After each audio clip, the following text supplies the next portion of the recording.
En France, une entreprise sur deux a subi une cyberattaque au cours des 12 derniers mois. 36% d'entre elles avaient moins de 10 salariés. Nous sommes tous concernés. Aujourd'hui, je vais vous raconter l'histoire d'un de nos clients qui a subi une cyberattaque. Un matin, il arrive dans son entreprise, c'était une agence de voyage, et il ne pouvait pas accéder à ses fichiers clients, à ses fichiers sauvegarde, il ne pouvait pas accéder à ses mails.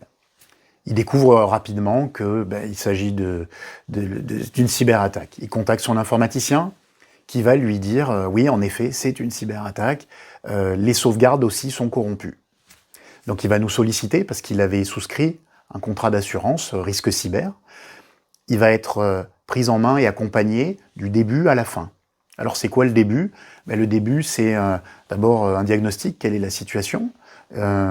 On va dépêcher des prestataires, techniciens, informaticiens, et puis on va jauger quelle est l'attaque. On va évaluer quelle est la manière de solutionner cette attaque. Est-ce qu'il y a une demande de rançon? Est-ce qu'il y a simplement rien du tout, rien à faire? Et donc on va derrière mettre des mesures correctives. On découvre rapidement qu'il y a une demande de rançon, de l'ordre de 10 000 € à payer en bitcoin. Il faut savoir qu'en France, dans ce genre de situation, pour qu'un contrat d'assurance fonctionne, il faut déclarer ce sinistre aux autorités de police dans les 72 heures qui suivent la constatation. Mais ce n'est pas tout.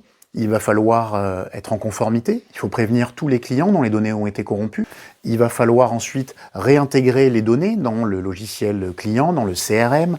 Pendant ce temps-là, vous continuez à avoir vos salariés en tant que chef d'entreprise, vous avez des nouvelles demandes de vos clients, vous payez votre loyer, et donc tout ça, c'est finalement des dommages financiers assez conséquents.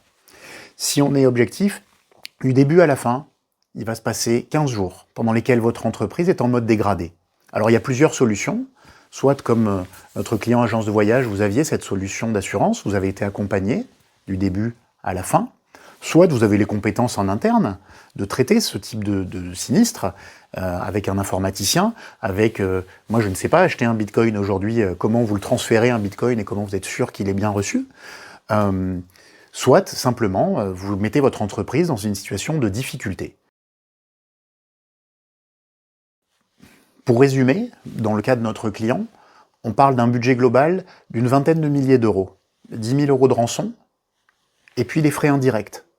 Des jours hommes d'informaticiens, ces équipes qui n'ont pas pu travailler, de la perte de chiffre d'affaires. Voilà ce dont on parle. Petite, moyenne ou grosse entreprise, le risque cyber, en fait, ça passe par une hygiène. Ça passe par une hygiène informatique, une hygiène de tous les jours.